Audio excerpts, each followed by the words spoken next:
Welcome back and thank you for staying with us right here in Morning at NTV. We're going to be talking about the impact of COVID-19 lockdown on sexual reproductive and maternal health services. Will that bring about a baby boom? Many people are saying if couples are living in the same room and no family planning services, yes, there might be a baby boom in the months to come. Well, it's a topic of speculation. Well, every time a disaster hits, that's the truth. Now, will we see a baby boom 9 months later since so many couples are cooped up inside with nowhere to go? Access to family planning has also been limited because of the lockdown in that regard. So we have a panel of experts we have put together to tell us how to avoid this. In studio with me, we have Honorable Pentagon Kamusime. He's a public health expert who is the MP for Butemba County in Changwanzi and a member of Parliament's Health Committee. On Zoom, we have Ms. Zaitun Nawatedega, the Director of Programs at Health Plus Development Communications, Alensi Banela, the United Nations Population Fund's Country Representative, James Tumusime, the Gender and Youth Manager at Reproductive Health Uganda, a member of the Sexual Reproductive Health Alliance, Nargis Shirazi, a Public Health Consultant, and Women Deliver Young Leader, and Joseph Kasaija, a Sexual Reproductive Health and Rights. And I would like to bring in a Public Health Consultant, that is Nargis Shirazi, to tell us more about how the COVID-19 pandemic has actually exacerbated low access to contraceptives. A very good morning once again, Ms. Nargis. Good morning. Thank you very much for having me. I'd like to first start with painting a small picture on the current population statistics when it comes to adolescents. I'll specifically talk about adolescents because that's an area that's been ignored for a very long time. So 1 in every 4 Ugandans is an adolescent. That's about 23.3% of the Ugandan population. Now that's a huge population to ignore.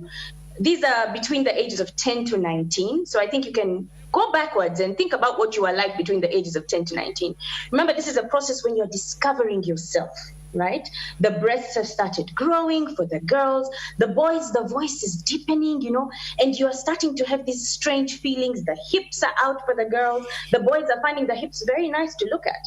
So this is a point where we really need, and I stress this point, we really do need the young people to have access to education, information. And when I say education and information, I mean targeted education and information. We're talking about young people that are disabled. We're talking about young people that cannot read or write. Do these young people have access to the important and targeted information that they will be able to understand? So if a young person does not understand English, Uganda Muluganda, bring in your neuro. Does our information that we give out to these young people, is it in their local languages? Can somebody that is not in the urban areas understand this information? So, that is a very important thing. And then next, it's also very important for us to have access to services for young people. Right now, we are on lockdown. But let me tell you something. There is no lockdown on sex. I'm just being honest. There is no lockdown on sex. And yes, in the urban centers, we see people in their gates and everyone is locked in. But let me tell you, I live in Kitende. This is on Entebbe Road. And I'll tell you right now, even as I look out of my window, I can see people moving around. So do not think that everyone is locked up behind bars, everyone is in a fence or something. No, there are young people that are moving around. Remember, they don't have much to do. So they are idle. There are those that don't live in fences. So they are moving around. You've got young people. Recently, I saw young people just outside my gate. You've got young people that are now starting to crowd at around 7, 8, They are on their own in secret corners. What is going on? Are we asking ourselves the question, what is going to happen after the pandemic? Let me paint a scenario for you. There's going to be an increase in unwanted pregnancies because, believe you me, I'm a born-again Christian. I'll give an example. So I believe in abstinence. But my values may not necessarily be someone else's values. And we're talking about young people. They love to discover. They love to explore. It's a natural part of being young. So these young people are going to, act on their feelings. And before you know it, you've got an increase in unwanted pregnancies. Not only that, but you'll find that you have an increase in school dropouts. Now, you might say, okay, fine. What's the relationship between sexual reproductive health and education? Let me paint another scenario for you. Did you know that a 1% increase I'll repeat that. A 1% increase in the number of girls that gets to secondary school education will lead to a direct impact on the gross domestic product of the country. That would lead to an increase by 0.03%. if we had a 1% increase of girls moving on to secondary education. So that would also increase on the workforce. So there is power in providing enough education, information, sexual reproductive health related, and providing access to the services. It is a very, very crucial issue. So we really need to focus on that. And then the other thing I'd also like to stress is we tend to think that we know it all. We tend to think that we know everything about adolescents. Let me tell you something. We don't even have an adolescent on the panel. Let me tell you, we think we know everything about adolescents. It's so important for us to be able to hear from them because they have so much that they can teach us on who they are, what kind of services they need, why they need these services. If you could hear from an adolescent during this pandemic, you will be shocked. There are young people asking for condoms. I'm being very honest here. There are young people saying they do not have access to contraception. What am I going to do? My boyfriend is putting me on pressure. They don't even have the information to learn how to negotiate for sex in this case. This is a very serious issue and an issue that really needs to be looked into. We've got the National Adolescent Health Policy, for example, that has not been passed till today. When you look at the policy, you get to see exactly what young people need, what kind of information is necessary, what kind of services they are yearning for. We really need to think twice about what is happening during this pandemic and not only focus on just COVID per se, because yes, it is important, but we're also talking about certain issues that are so important to young people, and that is sexual reproductive health. So we need to take this very seriously. Thank you. And how the COVID-19 pandemic has actually curtailed access to reproductive health services. I'm talking about contraceptives in Uganda. People do not have access to going to youth-friendly centers. I must insist on that one. The centers have to be youth-friendly. Okay, so the young people do not really feel comfortable to just walk to any hospital or walk to any health center that is open if it is not youth-friendly. Why? Remember, they're easily judged. I mean, you're a 15-year-old coming to me asking for contraception. No. You know, that's normally our cultural context, our religious context. No, I'm not going to give a 15-year-old contraception. You are 19-year-old and you're coming to ask for a condom. It's impossible. Now, these young people know that.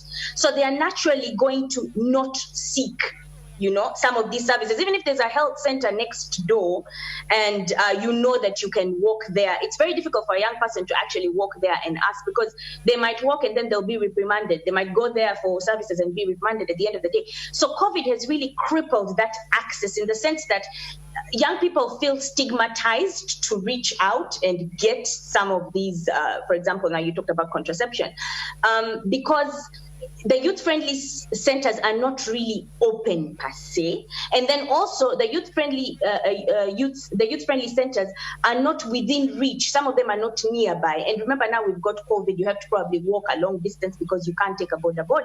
So it's really limiting in that sense. And then also on top of it, access to information is not readily available because there are different types of contraception, and young people need to know that they can use a method A, B, C, if it's implants or, you know, IUD.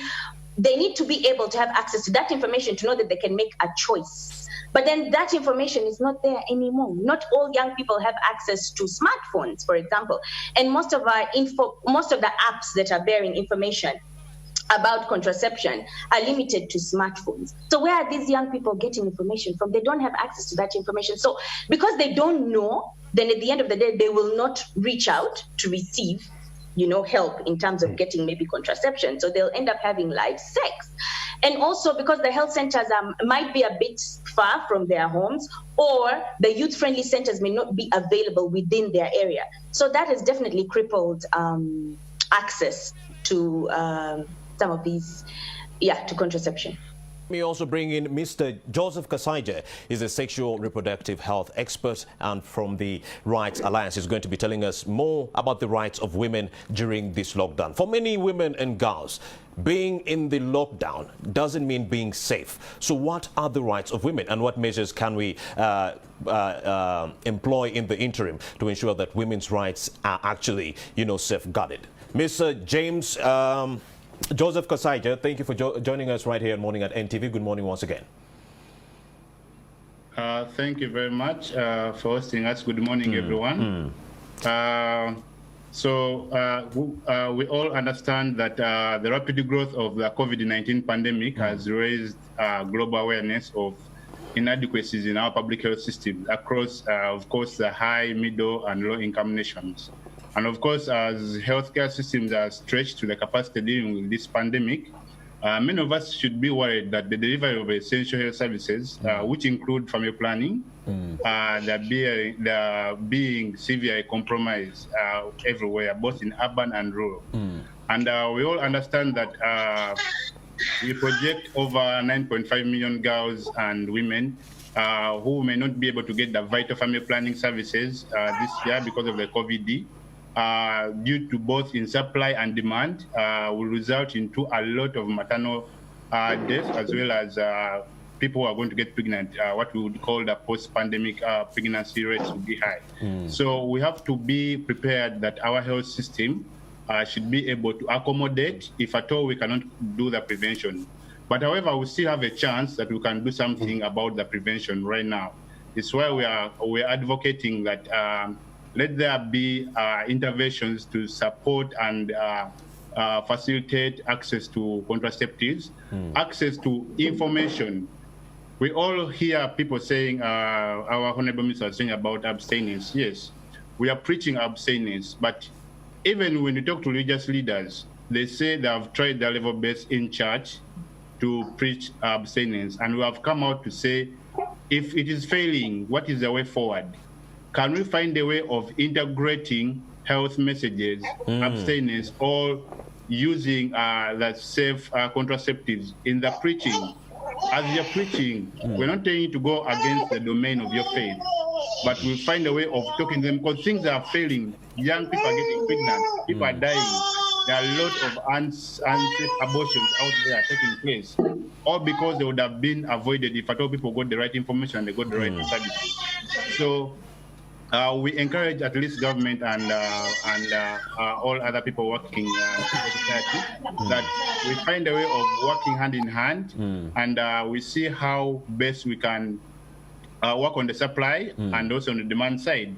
And also we can be able to monitor the shifts in women's family planning needs, preferences in light of the social and economic shocks by facing what they're facing through the pandemic. And of course, Joseph, this also still comes to what I think one of the issues that would really help us out would be working with the Ministry of Health, of course, and UNFP has been supporting this process, and all other different NGOs on launching the National Adolescent Health Policy, which has long overdue. It has been there for long. It has been up and down. But however, we want to see how best we can work with people who have been opposing it, mostly the opposition that has been the religious leaders and cultural leaders. We need to bring them on table. We need to bring the guardians together to understand what is entailed in this policy. How is it going to guide on what services are going to be given to adolescents? How adolescents are going to be accessing these services, and what costs that affects to the population. So the same way we want to encourage parents not to leave health education to the teachers in school. How about the people who are out of school? We need to continue developing that relationship between parents and children, so that they can, if we're to spread the values of abstinence, that will really there's a tight and a good communication between the two.